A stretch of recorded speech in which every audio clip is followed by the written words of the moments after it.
Yo, aujourd'hui on s'attaque à résumer la première partie du manga Dragon Ball, correspondant à l'enfance de Goku. Je te conseille quand même de lire le manga ou de regarder l'anime, car je ne vais m'intéresser qu'à la trame narrative principale, en omettant certaines sous-intrigues et la plupart des blagues qui font de Dragon Ball le manga tout d'abord comique que l'on connaît. Alors si tu veux connaître l'histoire de Goku lorsqu'il était petit, car tu n'as pas vu Dragon Ball Z et que tu ignores toute cette partie de l'histoire, tu n'as jamais vu l'anime ou lu le manga et tu voudrais toi aussi savoir pourquoi tout le monde aime ce manga, ou alors tu veux juste te replonger dans cette histoire aussi drôle qu'épique qui a bercé nos enfances, quoi qu'il en soit, prends un coca ou un jus de fruits et laisse-moi te spoiler. Goku est un jeune garçon à queue de singe vivant dans la montagne. Un beau jour, de retour de la pêche, il rencontre Bulma, une jeune fille de 16 ans. Celle-ci recherche les Dragon Ball, des boules magiques permettant d'invoquer un dragon pouvant réaliser tous les souhaits si les 7 sont réunis. Et ça tombe bien, parce qu'à sa mort, le grand-père de Goku lui a légué le Dragon Ball à 4 étoiles. Goku ayant envie de découvrir le monde et Bulma ayant besoin de sa Dragon Ball, ils décident de voyager ensemble. Sur le chemin, Bulma manque de se faire manger par un dinosaure et Goku la sauve sans balle. Ainsi, la jeune fille comprend que la force de son jeune camarade va lui être bénéfique. Tous deux apprennent les cultures de l'un et de l'autre. Goku découvre les capsules, des petits objets capables de se changer en voiture, en maison et tout ce qui ne tient pas dans la poche grossièrement. Bulma, quant à elle, découvre que Goku ne connaît comme nourriture que les animaux de la montagne, et qu'il peut se servir de sa queue comme d'un troisième bras. Cette phrase n'est pas à sortir de son contexte. Le lendemain, une tortue est à leur porte, et demande à retourner à la mer. Goku, n'ayant jamais vu la mer, décide de l'y accompagner, et Bulma le suit. Arrivé là-bas, la tortue va chercher Muten Roshi, ou Tortue Géniale pour la VF. Et celui-ci donne en récompense à Goku un nuage, sur lequel il pourra se déplacer en volant à une vitesse incroyable. Il cède à Bulma la Dragon Ball à 3 étoiles, car elle lui a montré ses parties. Une fois cela fait, il se dirige directement vers la prochaine boule. Elle se trouve dans un petit village. Les habitants leur donnent volontiers la boule, mais en échange, Goku doit chasser Olong, le monstre qui tyrannise le village et kidnappe les filles des habitants. Après s'être travesti, Goku passe au combat, car la supercherie n'a pas pris. Olong fuit. En réalité, il n'est qu'un faible petit cochon vicieux qui peut se changer en n'importe quoi, mais que durant 5 minutes, avant de reprendre sa forme originelle. Les habitants retrouvent leur fille. Bulma récupère la boule et Olong rejoint nos héros dans leur quête. Direction la prochaine boule au Mont Fripant. À l'évocation de ce nom, Olong tremble. Le Mont Fripant est une montagne de feu gardée par un géant qui tue quiconque s'en approche. Mais ils n'en sont pas encore là. Sur le chemin, Bulma perd les capsules, et alors qu'ils marchent dans un désert, ils se font attaquer par Yamcha, le bandit. Celui-ci met Goku à terre et raquette à Olong sa capsule personnelle. Cependant, Yamcha a peur des filles et s'enfuit à la vue de Bulma. Notre petite équipe passe la nuit dans la capsule d'Olong, mais ils se font de nouveau attaquer par Yamcha, qui échoue pour la même raison que sa première défaite. Et, ayant entendu parler de Dragon Ball, ils projettent de suivre nos héros jusqu'à ce qu'ils aient réuni toutes les boules, puis l'envoler. Arrivé au Mont Fripant, Goku part vérifier en haut de la montagne si la Dragon Ball y est. Pendant ce temps, Bulma et Olong font la connaissance de Gyumao, le propriétaire des lieux, et au moment où ils vont se faire tuer, Goku arrive. Gyumao reconnaît le nuage magique de Tortue Géniale. Il envoie donc Goku, ainsi que sa fille Chichi, chercher le maître des tortues pour lui demander d'éteindre le brasier de la montagne. Lorsque Goku trouve Chichi, celle-ci lui attrape la queue pour monter sur son nuage, ce qui fait perdre toutes ses forces à Goku. Devant cet acte érotique, Chichi tombe amoureuse de Goku. Une fois chez Tortue Géniale, celui-ci marchande de piloter Bulma en échange de ses services, et Goku accepte sans poser de questions. Une fois de retour au Mont Fripant, le maître devient in-shape et concentre son énergie dans ses mains, libérant le premier Kamehameha de la série. Il a éteint le feu et rasé la montagne par la même occasion. Bulma récupère la boule et force Olong à donner au maître ce qu'il voulait. Pendant ce temps, Goku copie le Kamehameha du maître en ne l'ayant vu qu'une fois. Avant de partir, Chichi lui fait promettre de lui demander sa main lorsqu'il reviendra. En route, ils font une halte pour acheter de l'essence et un lapin chelou transforme Bulma en carotte. Yamcha vient les aider et Goku envoie les lapins faire du mochi sur la lune. En se dirigeant vers la dernière boule, les héros sont attaqués. Et Shu et Mai, les deux sbires de Pilaf, le détenteur de la dernière Dragon Ball, raquettent celle de nos héros et s'en vont. Goku, lui, n'a pas perdu sa boule et Yamcha leur vient en aide. L'espoir renaît.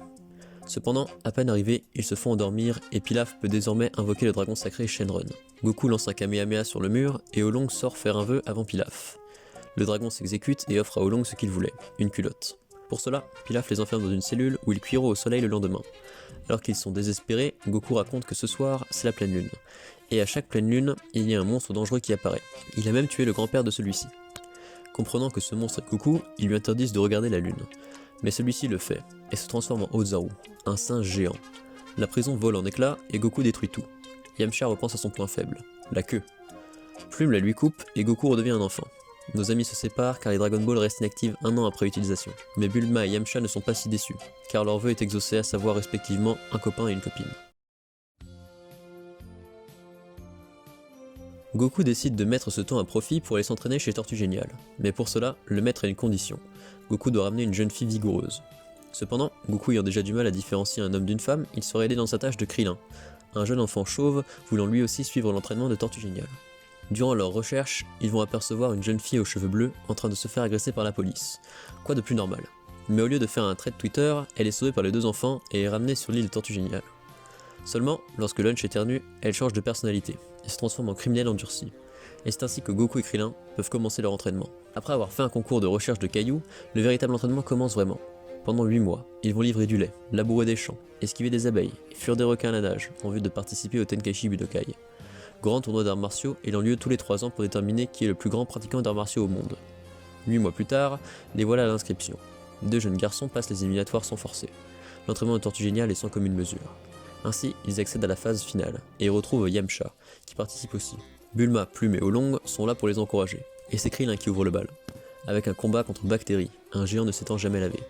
Krillin se fait dominer, mais Goku lui rappelle qu'il n'a pas de nez, et n'est donc pas sensible à Bactéry. Le deuxième combat oppose Yamcha à Jackie Chun, qui s'avère être Tortue Géniale déguisé dans le but d'empêcher Goku et Krillin de prendre la grosse tête.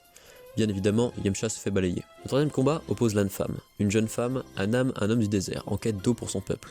Lan-Fam joue de ses charmes, mais la motivation de Nam l'empêche de perdre. C'est au tour de Goku, il affronte Gillian, et même si celui-ci s'avère plus dangereux que prévu, Goku fait repousser sa queue et Gillian abandonne. Nous voici en quart de finale, et Krillin affronte son maître. L'affrontement est serré, et Krillin manque de gagner grâce à une culotte utilisée en appât. Le combat se poursuit et semble équitable. Pourtant, le vieil homme passe derrière Krillin et avec une image rémanente l'assomme.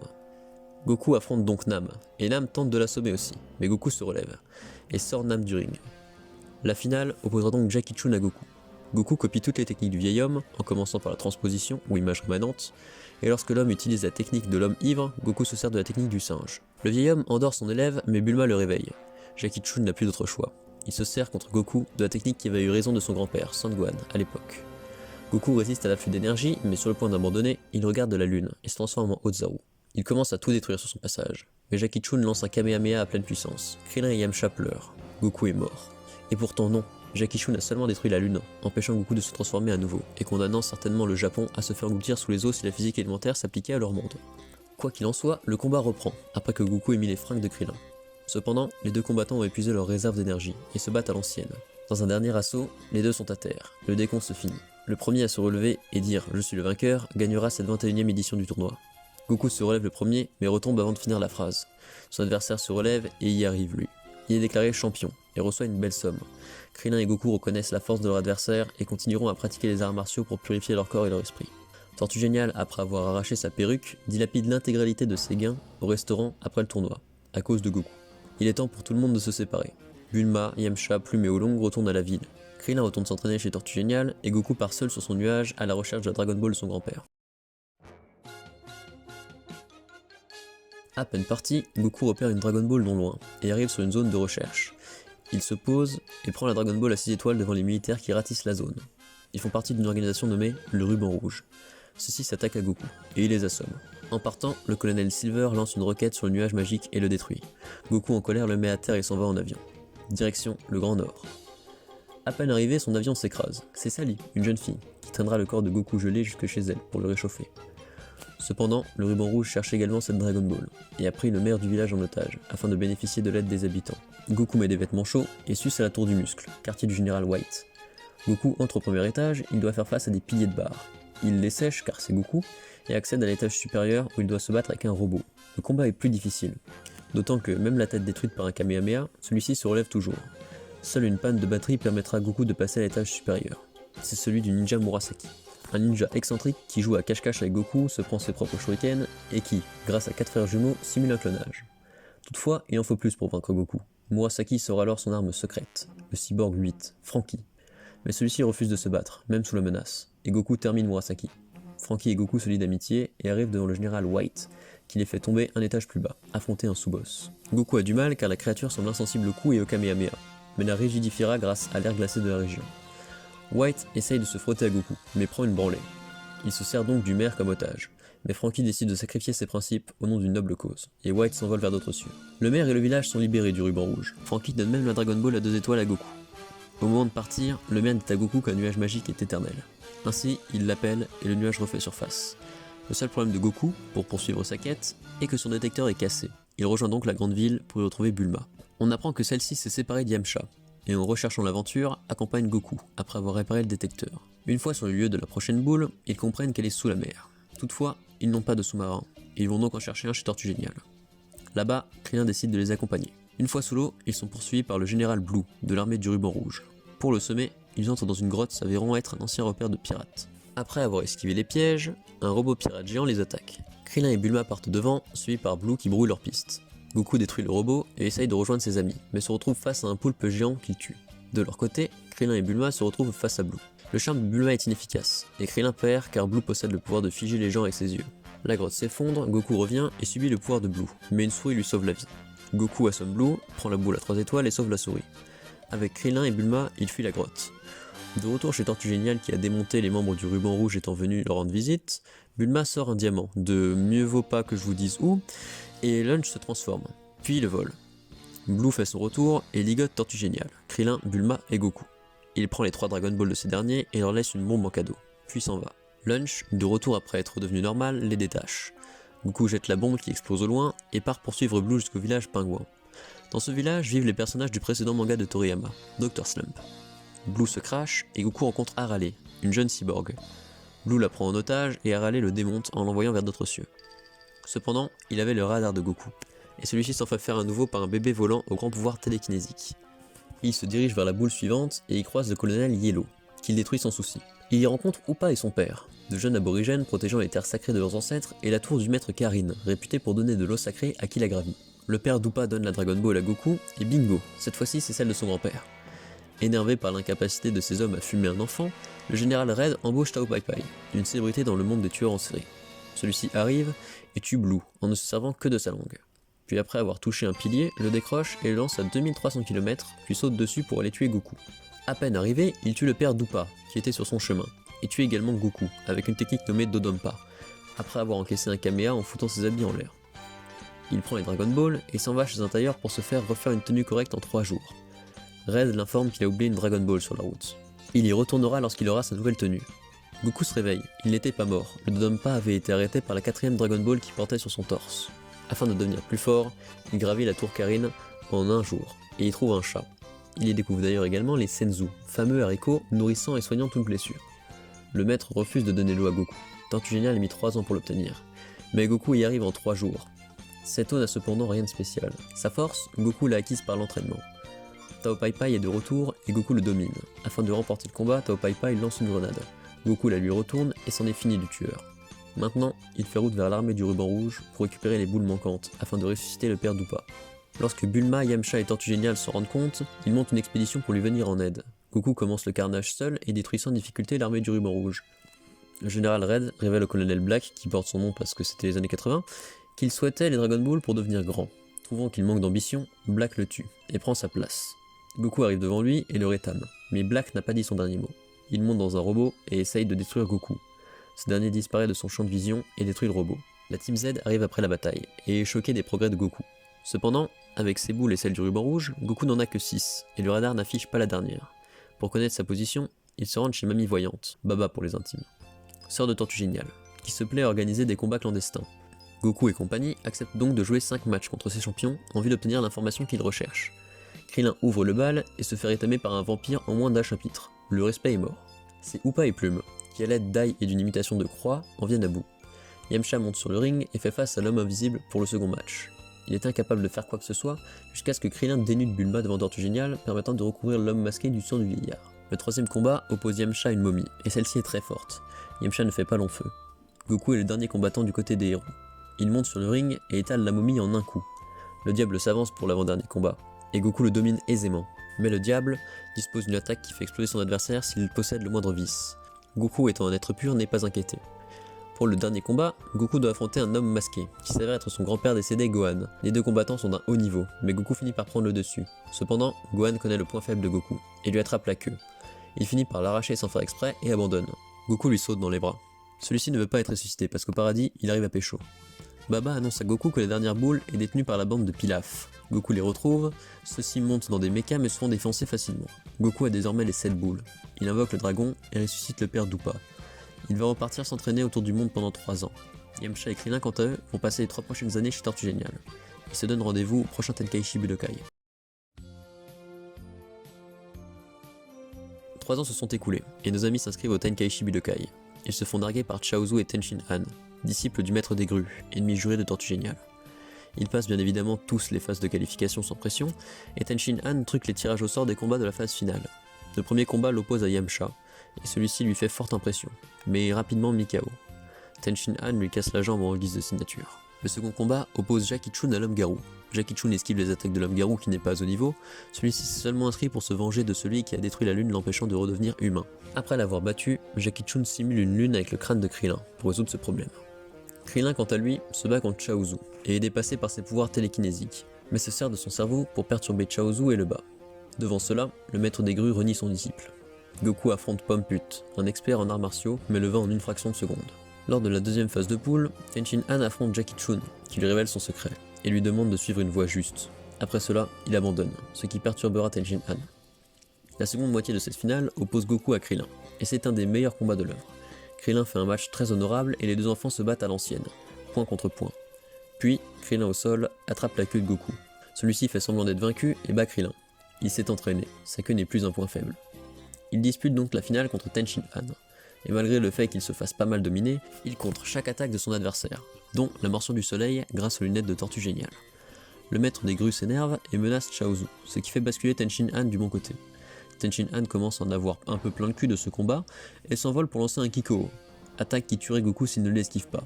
L'arène est détruite, mais le jeune garçon a sauté dans les airs et se propulse avec un Kamehameha. Il shoot Tenshin Han. Le vainqueur sera celui qui touchera le sol en dernier. Malheureusement, Goku terminera sa chute contre un camion et touchera le sol en premier. Une nouvelle fois, la victoire lui échappe de peu.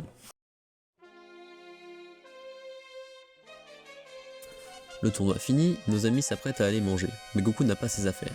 Krillin va les chercher et un cri se fait entendre. Lorsque Goku arrive sur les lieux, il trouve son meilleur ami mort et la boule de son grand-père a été volée. Fou de rage, il poursuit le démon nommé Tambourine et se fait battre, car il n'avait plus de force après le championnat. Une nouvelle fois, son nuage est détruit.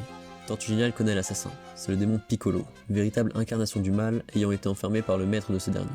Désormais de retour à cause de Pilaf. Goku revient à lui et mange. Il rencontre ainsi Yajirobe, un jeune homme assez fort. Cymbal, un autre démon créé par Piccolo, vient chercher la Dragon Ball que porte Yajirobe autour du cou, et se fait tuer par ce dernier. Tambourine, alors en plein génocide des participants du tournoi des arts martiaux, se donne à intervenir, et se rend sur les lieux du crime. Il y croise Goku, qui se venge en le tuant d'un Kamehameha. Piccolo, sentant ses guerriers mourir les uns après les autres, se rend également là-bas, et tuera Goku. De leur côté, Tenshin Han, Chaozu et Tortue Géniale ont réuni les autres Dragon Ball dans le but d'attirer Piccolo et de faire le vœu de le détruire. Piccolo les rejoint et avale les boules. Il faudra le tuer pour les avoir. Tortue Géniale endort Tenshin Han et tente le Mafuba sur Piccolo, la technique qu'il avait autrefois utilisée pour le neutraliser en l'enfermant dans un autocuiseur. Seulement, il manque l'autocuiseur et décède par manque d'énergie. Piccolo invoque Shenron, et au moment de faire son vœu, Chaozu tente de le devancer et se fait également tuer. Oui, ça commence à être redondant. Piccolo demande la jeunesse éternelle au dragon, et le tue aussi. Comme quoi, y a pas que Krillin qui meurt finalement. Goku se réveille, et n'est en réalité toujours pas mort. Il se rend à la tour Karine pour devenir plus fort. Cependant, le chat ne peut rien pour lui, car il est moins fort que Goku. Mais il lui propose une alternative. Une eau qui peut réveiller un potentiel latent, mais qui a tué tous ceux qui y ont touché. Goku prend le risque et survit. Pendant ce temps, Tenshin Han s'entraîne au Mafuba et part retrouver Piccolo, qui est devenu maître du monde. Une fois arrivé, il se rend compte que l'autocuiseur est foutu, et tente un 1v1, mais se fait soulever. Et lorsque Piccolo tente d'attenter à sa vie, Goku le sauve. Goku accule Piccolo, mais celui-ci prend Tenshin Han en otage et menace Goku, qui se laisse casser 2 jambes et un bras. Piccolo s'élève dans les airs pour en finir, mais Goku se propulse avec un Kamehameha et transperce le démon. Dans son dernier souffle, celui-ci pond un œuf. Après la bataille, Goku se rend chez Dieu pour amener Shenron à la vie, et par extension ses amis. Celui-ci est d'accord, mais en contrepartie, Goku devra s'entraîner chez lui 3 ans, soit le temps qui le sépare du prochain Tenkaichi Budokai. Une nouvelle fois, tout le monde se retrouve. Krillin, Chaozu, Tenshin Han et Yamcha sont partis s'entraîner autour du monde, et Goku a bien grandi. Ils passent tous la phase des éliminatoires sans problème, sauf Chaozu et Yajirobe. Piccolo Junior est là, et est bien décidé à tuer Goku avant de prendre le contrôle de la Terre. Tenshin Han commence contre Tao Pai Pai revenu en robot et le domine facilement, forçant ce dernier à se servir d'armes. Il le met KO et dit à son maître qu'il n'a pas intérêt à les recroiser. Le second combat oppose Goku à une jeune femme qui semble avoir un léger contentieux avec lui. Goku esquive ses coups et la met hors ring, avec le souffle d'un coup de poing. C'est Chi-Chi, qui revient pour que Goku honore sa promesse qu'il lui a faite, à savoir lui demander sa main. Et c'est ainsi que Goku se marie en live au tournoi. Le combat suivant oppose Krillin à Piccolo. Krillin rivalise d'ingéniosité, en utilisant des Kikoa téléguidés et autres techniques forçant le respect de Piccolo qui lui montre une fraction de sa vraie puissance. Krillin abandonne, mais Piccolo reconnaît que conquérir la Terre sera plus difficile que prévu. Le dernier combat oppose Shen, qui est en réalité Dieu incarné dans un corps humain, contre Yamcha. Outre être une vaste blague, ce combat se finit par la victoire de Shen. La première demi-finale oppose Tenshin Han à Goku. Le combat semble serré, mais Tenshin Han a une longueur d'avance, et dit à Goku qu'il a négligé l'amélioration de sa vitesse. Celui-ci demande un temps mort et enlève une partie de sa tenue. Lorsque celle-ci touche le sol, il se fissure. Tenshin Han essaye de le soulever tant bien que mal, mais Goku portait en réalité une tenue lestée de plus de 100 kg depuis le début du combat. Le combat reprend, mais Goku est plus rapide. Il force Tenshin Han à se servir de sa botte secrète. Il crée 3 clones, ou plutôt, il se divise. Cependant, Goku a repéré ses points faibles. Déjà, il est faible face à la mention du soleil, et ensuite, toute sa force, sa vitesse et son expérience ont été divisés en 4 individus. Goku se qualifie ainsi pour la finale en le sortant du ring. Piccolo affronte le Tout-Puissant. L'enjeu est grand, car si l'un meurt, l'autre meurt. Piccolo étant en réalité l'incarnation des démons et du vice de Dieu, en un individu. De base, ils ne sont qu'un. Shen tente un Mafuba, mais se mange un contre-Mafuba et finit dans une bouteille. La finale oppose désormais Goku à Piccolo. Les premiers échanges de coups sont serrés, mais Piccolo tente de tuer tout le monde après avoir tenté de devenir géant et avoir recraché la bouteille de Dieu qu'il avait avalée. Oui, je sais, c'est dur à suivre. Goku fait un méga Kamehameha pour l'arrêter et lui renvoie sa technique. Le public fuit. Piccolo le met au défi d'encaisser une attaque. Il l'encaisse sans trop broncher et lance un Kamehameha avec ses pieds, puis met Piccolo à terre. Alors que l'arbitre compte, Piccolo transperce Goku à l'épaule. Ses amis veulent l'aider, mais ce serait le disqualifier, et celui-ci veut gagner le tournoi. Piccolo lui casse l'autre bras et les jambes, et essaye de l'achever avec sa déflagration de ki. Tout est détruit, mais Goku maîtrise le vol et percute Piccolo qui sort du ring. Goku est déclaré vainqueur et prend un senzu. Il en donne également un à Piccolo. Le Tout-Puissant lui offre son poste de dieu de la Terre, mais Goku refuse, et s'enfuit avec Chi-Chi sur son nuage. Tout est bien qui finit bien. Enfin, oui et non. C'est vrai pour la partie Dragon Ball, mais vous savez comme moi que ce n'est pas la fin du manga original. Mais ça, c'est une autre histoire que l'on abordera dans une future vidéo. Bref, si cette vidéo t'a plu, tant mieux. Si elle ne t'a pas plu, j'en suis désolé. J'essaie chaque jour de m'améliorer, alors laisse une critique constructive. Allez, salut!